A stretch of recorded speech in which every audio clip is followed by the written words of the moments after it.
अरे बच्चों, the study place में आपका स्वागत है। आप लोग आशा होगी ठीक ही होंगे और अच्छे से पढ़ाई करते होंगे और अच्छे से पढ़ाई करना भी चाहिए। हम आज जो है कि न्यू टॉपिक लेके आ रहे हैं, इकोनॉमिक यानी अर्थशास्त्र, जो बिहार बोर्ड में पूछे जाने वाले मुख्य मुख्य बिंदु है उसके बारे में हम आज चर्चा करेंगे।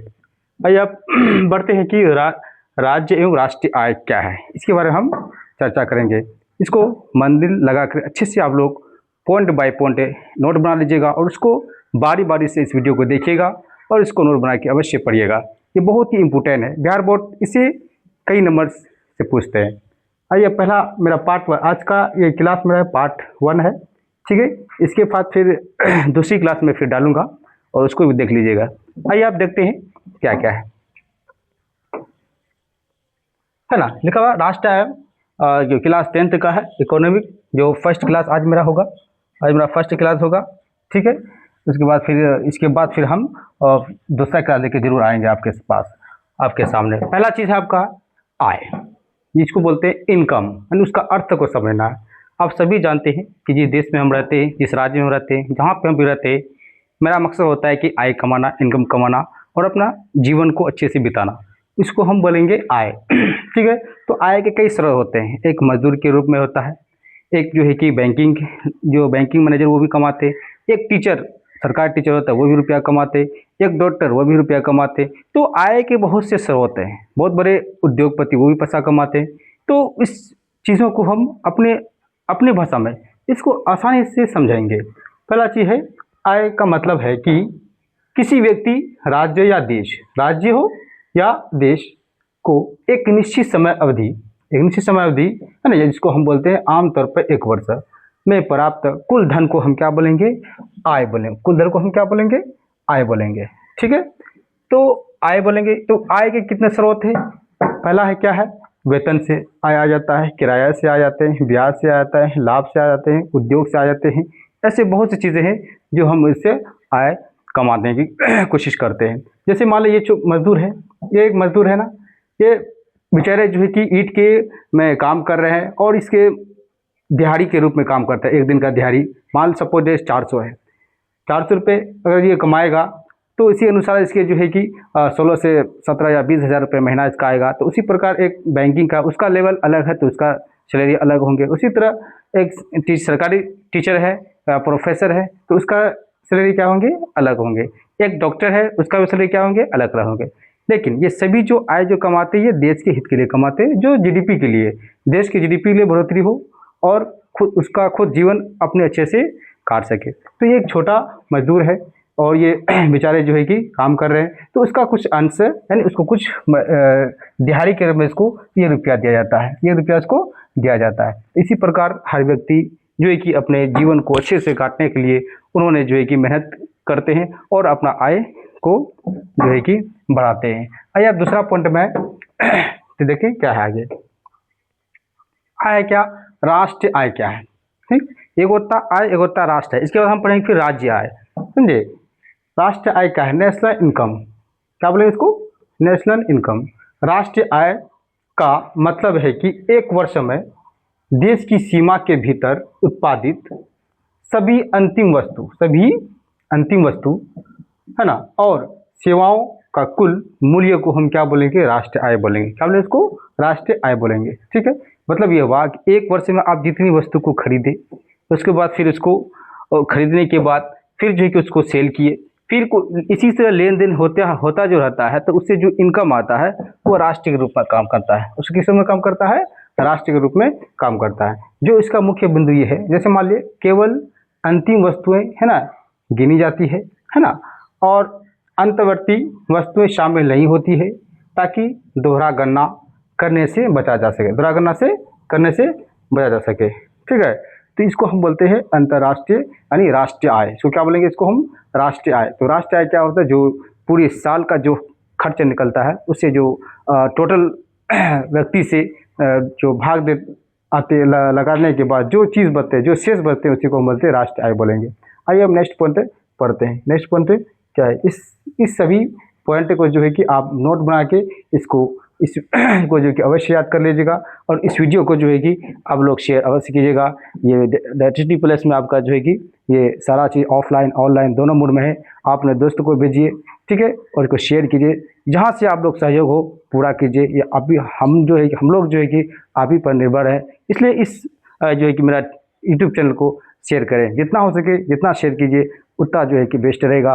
और इसको अच्छे तरीके से याद कीजिएगा, और इसको नोट बना के इसको बार बार जो है कि याद कीजिएगा, ठीक है। और इसको अगर इस वीडियो को जो है कि जहाँ समय में नहीं आया उसको फिर से रोक के फिर से 1 बार 2 बार 3 बार इसको अवश्य देखिए, ठीक है। हम नेक्स्ट पॉइंट देखते हैं। नेक्स्ट पॉइंट में क्या है कि राज्य आय। अब जस्ट हम लोग पहले थे राष्ट्रीय आय, उसके बाद आ गया राज्य आय।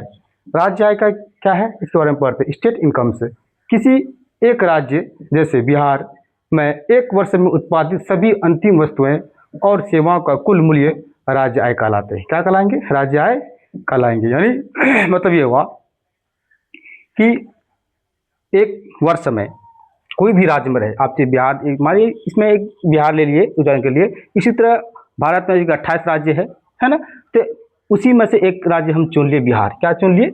बिहार चुन लिए। उसमें कह रहा है कि एक वर्ष में उत्पादित सभी वस्तुएं यानी अंतिम वस्तुएं और सेवाओं का कुल मूल्य जो राज्य आय कहलाते हैं। यानी आप राज्य में रहते हैं, राज्य का जो सामान लिए खरीदे फिर उसको सेल किए, उससे जो इनकम आया जो लाभ आया वो अपने पास में जो आप सेल किए वो टैक्स सरकार के पास गई, है ना। तो उस टैक्स का जो भी अंश हुआ वह स्टेट के लिए हो जाएगा, स्टेट इनकम के लिए हो जाएगा। किसके लिए हो जाएगा? स्टेट इनकम के लिए। इसी को हम क्या बोलेंगे?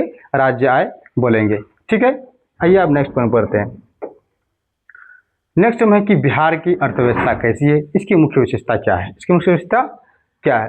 बिहार एक कृषि प्रधान राज्य। आप सभी जानते हैं कि हम लोग एक पिछड़ा राज्य में रहते हैं, बिहार एक पिछड़ा राज्य है, ठीक है। उड़ीसा से भी जो है कि पिछड़ा है हम लोग, क्योंकि जो भी चीज़ यहाँ खनिजें थी और पहले क्या बोलते हैं उसको झारखंड में है, उसके बाद उड़ीसा में थी ये खनिजें। अब जो दोनों राज्य अलग हो गया तो यहाँ पे खनिज नहीं है, दूसरा कोई खनिज नहीं है, तो एक ही है, बस सिर्फ क्या है? कृषि है। यहाँ पे लोग जो है कि कृषि पर जो है निर्भर रहते हैं, कृषि निर्भर रहते हैं। तो पहला राज्य क्या हो गया? बिहार एक कृषि प्रधान। पहला एक पॉइंट सबसे बढ़िया पॉइंट है। तो आपसे बिहार बोर्ड में पूछेगा बिहार एक जो है कि कौन सा राज्य है, किस पर निर्भर रहता है, तो आप लोग आंसर दीजिएगा बिहार एक कृषि प्रधान राज्य है। यहाँ पे कृषि के अलावा दूसरा कोई सोर्स नहीं है, यानी कोई स्रोत नहीं है, ठीक है। दूसरा पॉइंट में उद्योग क्षेत्र का विकास कम है। यहाँ पे कोई फैक्ट्रियाँ या उद्योग ना के बराबर यानी कम मात्रा में है, समझे, इसलिए दिया। दूसरा नंबर पे है उद्योग क्षेत्र का विकास का कम होना। तीसरा पॉइंट है जनसंख्या अधिक है, प्रति व्यक्ति आय कम है। बात सही है। जैसे जिस तरह जो है कि भारत में कुल जनसंख्या ज़्यादा है, ठीक है, प्रति व्यक्ति कम है, उसी प्रकार हमारा राज्य बिहार में भी वही हाल है। यहाँ जनसंख्या अधिक है और जो है कि इनकम कम है। मान लीजिए आपके परिवार में 60,000 रुपये महीना कमाता है कोई व्यक्ति, और उसका घर में जो है कि 6 परिवार है, 6 परिवार है, तो प्रत्येक व्यक्ति को कितना मिला? 10,000 मिलेगा। 10,000 का अनुसार जो है कि बटा दिया जाएगा, है ना। तो आप मान लीजिए आपके पिताजी जो है कि 60,000 रुपये, कितना रुपये? 60,000 रुपये इनकम कमाते हैं, लेकिन आप 6 परिवार है और 6 में जो है कि 10,000 जो है कि मैनेज हो रहा है। लेकिन यहाँ पे 1-2 आदमी और बढ़ जाता है, आदमी और बढ़ जाता है, लेकिन इनकम सीमित है। इनकम क्या है? इनकम क्या है बाबू? सीमित है, हाँ, इनकम क्या है? सीमित है। अब बताइए इस तरह से जो होगा तो यहाँ पे इस व्यक्ति को अगर 10,000 रुपये मिल रहा था तो व्यक्ति अगर मिल गया तो ये 10,000 से घट जाएगा। 10,000 क्या हो जाएगा? घट जाएगा, है ना। तो घट जाएगा तो इससे क्या होगा कि पता ये चल रहा है कि इनकम जो है कि कम है, जनसंख्या क्या हो रही है? बढ़ रही है। जनसंख्या क्या हो रही है? बढ़ रही है। तो इसको भी हमें दूर करना चाहिए कि ज़्यादा से कम जनसंख्या हो, अधिक से अधिक मतलब जो है कि इनकम हो, समझे। इसी वजह से जो है कि हमारा जो राज्य बिहार है वो जनसंख्या का अधिक, प्रति व्यक्ति प्रति व्यक्ति आय जो है कि कम हो रही है। प्रति व्यक्ति आय क्या हो रही है? कम हो रही है, क्योंकि जनसंख्या ज़्यादा इनकम कम है। इसमें चौथी पॉइंट ये है कि बेरोजगारी और गरीबी मुख्य समस्या है। बात सही है। हम लोग जिस राज्य में हम रहते हैं यहाँ पे तो बेरोजगारी भी है तो और जो है कि गरीबी भी है, सही बात है, क्योंकि जहाँ पे उद्योग नहीं रहेगा तो वहाँ तो गरीबी बेरोजगारी तो होगा, ठीक है। जनसंख्या अधिक होगा तो जो है कि वहाँ बेरोजगारी भी होगी और गरीबी होगी, ठीक है। तो इसको समझने के लिए, है ना, इसको दूर करने के लिए हमें जो है कि इससे जो है कि सही कदम उठाने चाहिए कि ये बेरोजगारी भी हटनी चाहिए और गरीबी भी दूर होनी चाहिए। ठीक है, तो चौथा पॉइंट है बेरोजगारी, दूसरा क्या है, मुख्य यहाँ पे गरीबी है। ठीक है, गरीबी है। तो इसको जो है कि ये बिहार का जो है कि ये 4 पॉइंट है जो इसकी मुख्य विशेषता है, जिसकी वजह से इकोनॉमी में बढ़ोतरी नहीं हो रही। पहला है आपका कृषि प्रधान पर निर्भर, बात सही है, किसान लोग जो है कि कृषि पर निर्भर रहते हैं, अगर प्राकृतिक आपदा अगर आ जाए तो ये भी नुकसान चला जाता है। दूसरा में है कि उद्योग क्षेत्र का कोई जो है कि है ही नहीं, बिल्कुल कम है, ना के बराबर है। तीसरी पॉइंट में जनसंख्या अधिक है, प्रति व्यक्ति आय कम है। ठीक है, चौथी में है कि बेरोजगारी और गरीबी मुख्य समस्या यहाँ की है। तो क्या बच्चों समझ में आया कि हमारे जो गरीबी का जो बिहार का जो मुख्य जो गरीबी है ना, जो अर्थव्यवस्था जो है किसकी वजह से, ये चारों पॉइंट की वजह से हमारे जो बिहार का अर्थव्यवस्था यानी इकोनॉमिक कम है। आइए बच्चे समझ में आ गया। चलिए आप नेक्स्ट पॉइंट देखते हैं। अब आते हैं सकल घरेलू उत्पाद यानी जीडीपी। क्या बोलेंगे इसको, जीडीपी, है ना। इसको अब अपनी भाषा में समझते हैं, सब सिंपल भाषा में है।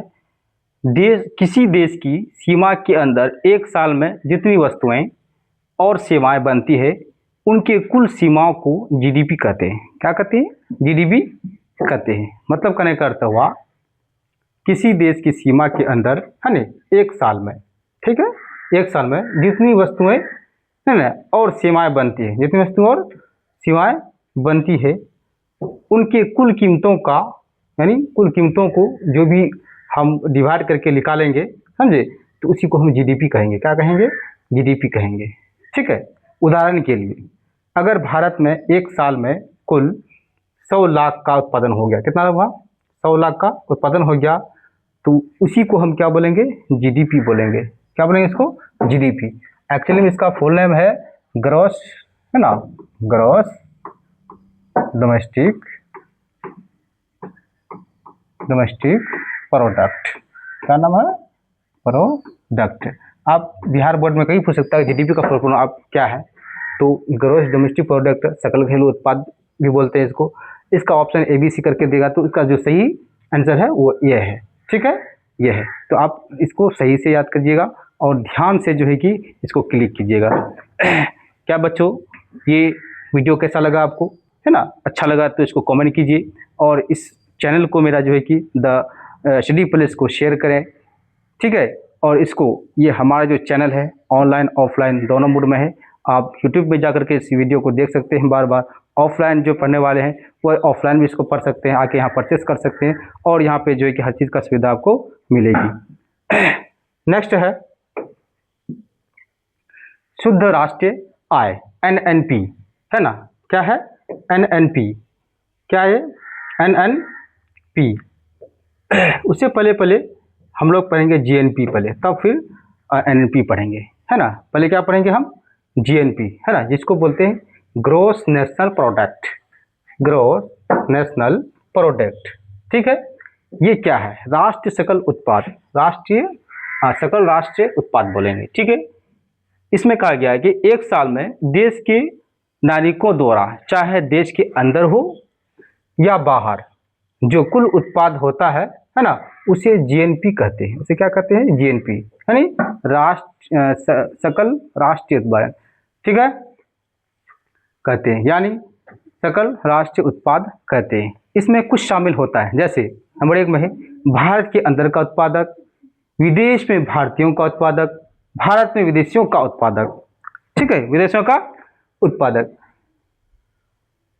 मतलब वो इसका कहना यह है, जीएनपी का कहना यह है कि एक साल में देश के नागरिकों द्वारा, जिस हमारे देश में 144 करोड़ लगभग आबादी है, इस सभी लोगों ने एक साल में जो चीज़ सामान लिया या खरीदा, चाहे ये बाहर खरीदा या देश से, अपना देश में खरीदा या देश से बाहर खरीदा, उसमें जो कुल उत्पादक हुआ, जो इनकम हुआ, उसी को हम क्या बोलेंगे, जीएनपी, यानी ग्रोस नेशनल प्रोडक्ट, सकल राष्ट्रीय उत्पाद बोलेंगे। क्या बोलेंगे उसको, क्या बोलेंगे, सकल राष्ट्रीय उत्पादक बोलेंगे। क्या बोलेंगे इसको, सकल राष्ट्रीय उत्पादक बोलेंगे। इसमें कुछ शामिल है, देखिए क्या है, भारत के अंदर का उत्पाद, यानी जो चीज़ हमारे भारत में होता है, जो चीज़ हमारे भारत में उत्पादन होते हैं, है ना, उसका इसमें जोड़ा जाएगा।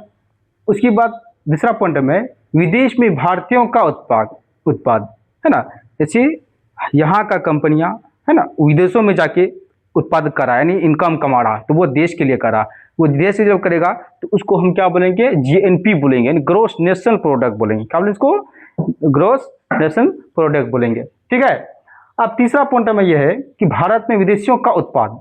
ठीक है। अब देखिए यह हमारा देश है और विदेश से जो कंपनी आई, जैसे मान लीजिए जैसे मान लीजिए ये एआई जो हो गया, उसके बाद जो है कि आपका रियलमी है, रेडमी है ना, ये सभी बाहर की कंपनियां हैं। क्या है, बाहर की कंपनियां, वो हमारे देश में आकर के उद्योग किया, समझे, उसके उत्पादन किया और उत्पादन से वो इस देश के लिए कार्य किया, फिर वो अपने देश के लिए कार्य करेगा। तो वहाँ पे वो 50% में काम करेगा। मान लीजिए यहाँ पे कोई चाइना कंपनी आई, यहाँ पे चाइना का कंपनी आई है ना, चाइना कोई भी कंपनी लेके आ गई, रियलमी आ गया, रेडमी आ गया, समझे, उसके बाद आईफोन हो गया, मतलब सब बहुत सी चीज़ें हैं तो आ गई।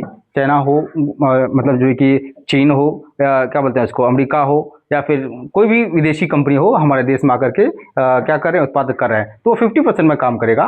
तो वो 50% जो है कि ये इसमें जुड़ जाएगा, किसमें जुड़ जाएगा, इसमें जुड़ जाएगा। ठीक है, जिसको हम जीएनपी बोले। लेकिन अगर भारतीय लोग जो है कि विदेशों में अगर काम करेगा, समझे, तो वह भी क्या करेगा, 50% यहाँ के लिए करेगा और 50% अपने देश के लिए करेगा। ठीक है, क्या बच्चे समझ में आ गया है ना, तो इसको अच्छा तरीका से समझ जाइएगा। ठीक है, इस वीडियो को बार बार देखिएगा और इस वीडियो को जो शेयर अवश्य कीजिएगा, क्योंकि आप ही लोग पर जो है कि निर्भर हम लोग हैं। ठीक है, हम लोग कोशिश करेंगे कि आप लोग को अच्छा से पढ़ाएं और उसको आप लोग अच्छी मेहनत से पढ़ें। ठीक है, सफलता मिलती है ना, एकदम जुनून के साथ पढ़ना है और जितने संघर्ष करना है, तब आपको कामयाबी मिलेगी। जब कामयाबी मिलेगी तो बिल्कुल जो है कि शोर होगा और हमारे समाज और मोहल्ला में आप ही का नाम होगा। ठीक है, आइए हम नेक्स्ट पॉइंट पढ़ते हैं। भारत का राष्ट्रीय आय है ना, ऐतिहासिक परिवेश है ना, इसको नहीं पढ़ना है, हम एनएनपी के बारे में पहले बोले थे ना, पहले एनएनपी पढ़ रहे हैं। ठीक है, जीएनपी हो गया, अब हम एनएनपी पढ़ेंगे, नेट नेशनल प्रोडक्ट। इसको क्या बोलेंगे, नेट नेशनल प्रोडक्ट।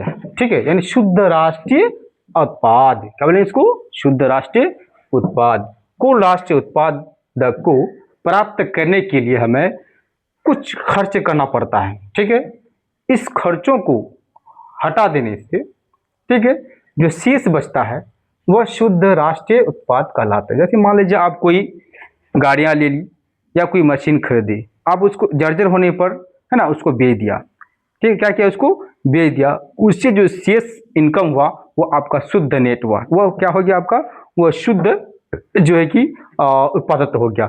उसी तरह जो है कि भारत में कोई भी वस्तुएं, ठीक है, आप सब लेते हैं तो उसको आप बेच देते हैं, तो उसका जो इनकम आता है वही आपका शुद्ध क्या हो जाएगा, उत्पादक हो जाएगा। तो वैसे कह रहा है कुल राष्ट्रीय उत्पादक को प्राप्त करने के लिए हमें कुछ खर्च करना पड़ता है। जैसे हम कुछ सामान खरीदे, ठीक है, और कोई सामान खोलने के लिए हमको कुछ तो पूंजी लगाना पड़ेगा, है ना, तो उससे किसी लिए इनकम कमाने के लिए जो उसका जो लाभ जो मिलेगा वो आपका नेट हो गया। क्या हो गया, वह नेट और नेशनल प्रोडक्ट उसी को कहलाते हैं। तो कुछ खर्च करना पड़ता है, कुछ खर्च करना पड़ता है।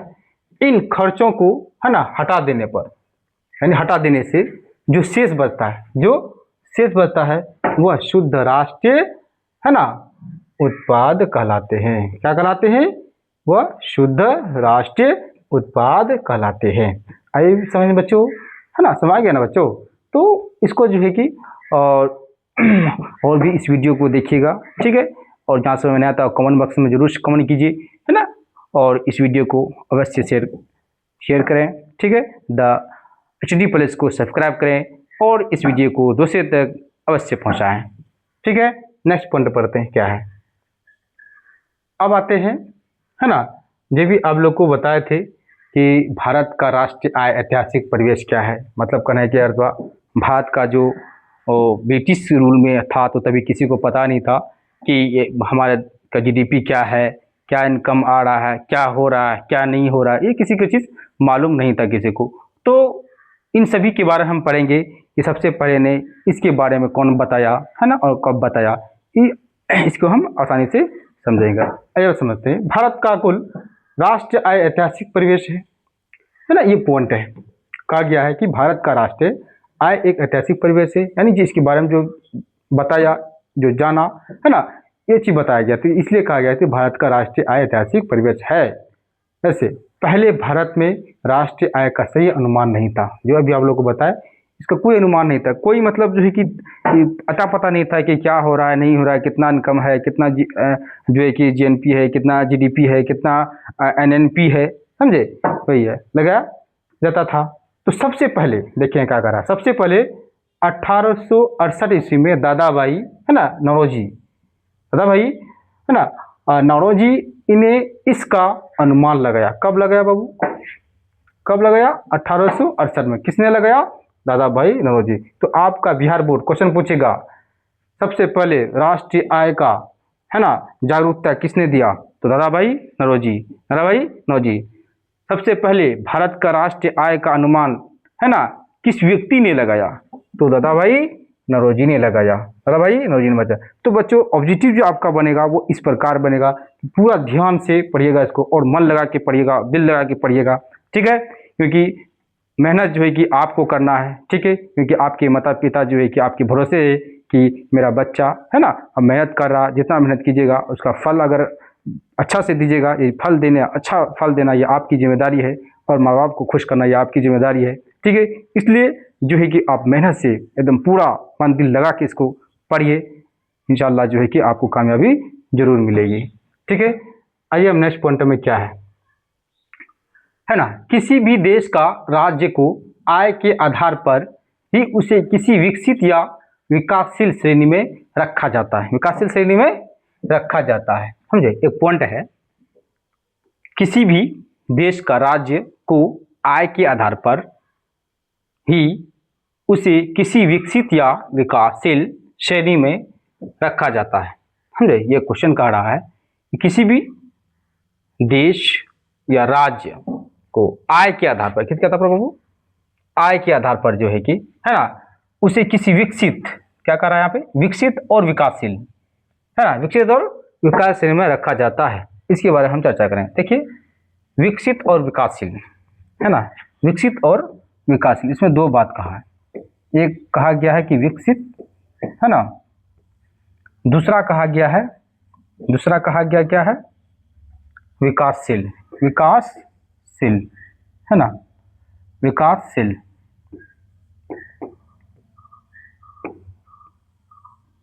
है ना, विकासशील। देखिए दोनों में फर्क यह है, विकसित जो है कि वह देश होता है जिसमें अधिक से अधिक क्या हो, पैदावार हो, उद्योग हो, यानी एक तरह का वो पैसे और धन वाले हो, तो उसको हम क्या बोलेंगे, विकसित। उसकी कोई चीज़ को कमी बिल्कुल नहीं है। मान लीजिए अमेरिका, चीन है ना, जापान, ठीक है, इसी तरह बहुत से देश हैं जो क्या है, विकसित है। रूस वे क्या है, विकसित है, उसको कोई चीज़ की कमी नहीं है। और विकासशील क्या होता है, वह एक इससे कम होती है, इसकी प्यार है, उद्योग कम होती है, रुपया धन कम होती है ना, और ना के बराबर होती है, जो है कि ये जो इसको बोलते हैं विकासशील। समझे। एक भारत, मान लीजिए भारत, भारत क्या है, विकसित नहीं है, ये क्या है, विकासशील देश है। भारत क्या है, एक विकसित देश नहीं है, ये क्या है, विकासशील देश है। तो ये चीज़ कह रहा है कि विकसित या विकासशील श्रेणी में रखा जाता है। अब ये कैसे रखा जाता है हम पढ़ते हैं, समझते हैं। भारत के राज्यों में जैसे गोवा, दिल्ली और हरियाणा आय के आधार पर ही समृद्ध माना जाता है, जबकि बिहार, उड़ीसा, मध्य प्रदेश विकास के मामले में निचली श्रेणी में रखा जाता है, राज्य माना जाता है। आप समझ सकते हैं हमारे देश में कितने राज्य है बाबू, कितना राज्य है, 28 राज्य है, 28 है ना स्टेट है हमारे राज्य में, हमारे देश में कितने राज्य हैं, 28 राज्य हैं, ठीक है। उस 28 राज्यों में से जो है कि है ना अब कहा गया है गोवा, पहला क्या है गोवा, दूसरा क्या है दिल्ली, तीसरा क्या है हरियाणा, ये तीन जो राज्य है, समझे। तो आय के आधार पर समृद्ध माना जाता है, यानी सबसे अच्छे माना जाता है ना, जो इस तीनों राज्य में जो है कि क्या बोलते हैं उसको, जनसंख्या कम है और इनकम क्या है, ज़्यादा है, इसलिए इस राज्य को क्या माना जाता है, समृद्ध माना जाती है, अच्छे माना जाता है, समझे। यहाँ का इकोनॉमिक बढ़ोतरी ज़्यादा है, ठीक है, उद्योग धंधा ज़्यादा है, और जनसंख्या क्या है यहाँ पर कम है ना। जबकि बिहार, फिर से आगे हम बिहार, उड़ीसा और मध्य प्रदेश, क्या ये मध्य प्रदेश है ना, विकास के मामले में क्या है, निचली है। विकास के मामले क्या बाबू, निचली श्रेणी में रखा है, नहीं सबसे कम है। कौन की अपेक्षा, गोवा, दिल्ली और हरियाणा, ये तीनों राज्य की जो पिछड़ा राज्य है वो आपका बिहार है, उड़ीसा है और मध्य प्रदेश है, समझे, जो इससे श्रेणी में कम है। क्यों, क्योंकि इस क्षेत्र में क्या है, जनसंख्या ज़्यादा है और इनकम कम है। इनकम क्या है, कम है, ठीक है। तो इसको हम कई खंडों में बांट सकते हैं। वही चीज़ कह रहा है कि हम जो है कि इसको हम विकसित और विकासशील में रखता है। अब इसमें पता कीजिए, इसमें कौन विकसित है, इसमें कौन अविकसित है, यानी विकासशील है ना। मान लीजिए गोवा और दिल्ली है ना और हरियाणा, ये विकसित है या विकासशील है, कमेंट बॉक्स में शेयर कीजिए, जरूर कीजिए, ठीक है। उसके बाद आ जाए बिहार, उड़ीसा और मध्य प्रदेश, इसके बारे में बताइए, ये विकसित है या विकासशील है ना। क्या ये दो क्वेश्चन है कि ये तीनों राज्य जो है कि गोवा, दिल्ली, हरियाणा, ये विकसित राज्य है। फिर आइए बिहार, उड़ीसा, मध्य प्रदेश, क्या ये विकासशील है या विकसित है, ठीक है।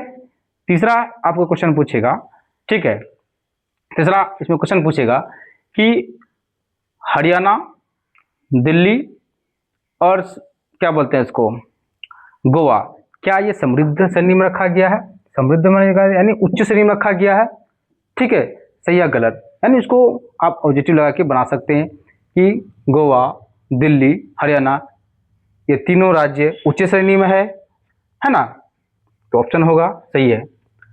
उसके बाद आइए बिहार, उड़ीसा, मध्य प्रदेश, ये नीचे श्रेणी में रखा जाता है, सही है गलत। तो इसके अनुसार जो है कि आपको बोर्ड पूछेगा, है ना, और जो है कि इसी तरह बोर्ड पूछेगा आपको, है ना, और आपका सही आंसर आपका आराम से दे दीजिएगा। क्या बच्चों, ये मेरा वीडियो कैसी लगा, है ना, और हमारी वीडियो कैसी लगी आपको, है ना। अगर अच्छी लगी तो कमेंट बॉक्स में जरूर कीजिए और शेयर कीजिए इस वीडियो को, और मेरा चैनल को द स्टडी प्लेस को जरूर जो है कि क्या बोले हैं, शेयर करें और सब्सक्राइब करें, क्योंकि आप ही की वजह से हम लोग क्या निर्भर है, आप पर हम लोग निर्भर हैं, ठीक है। तो हमारे चैनल को जो है कि फिर से आपको कह रहे हैं कि हमारे चैनल को शेयर करें, है ना, अपने दोस्तों को, यारों को, अपने रिश्तेदारों को भेजें, ठीक है, और इस चैनल को अवश्य बढ़ाएं। क्या वीडियो कैसा लगा, है ना, अच्छा लगा तो कमेंट बॉक्स में जरूर करें। धन्यवाद।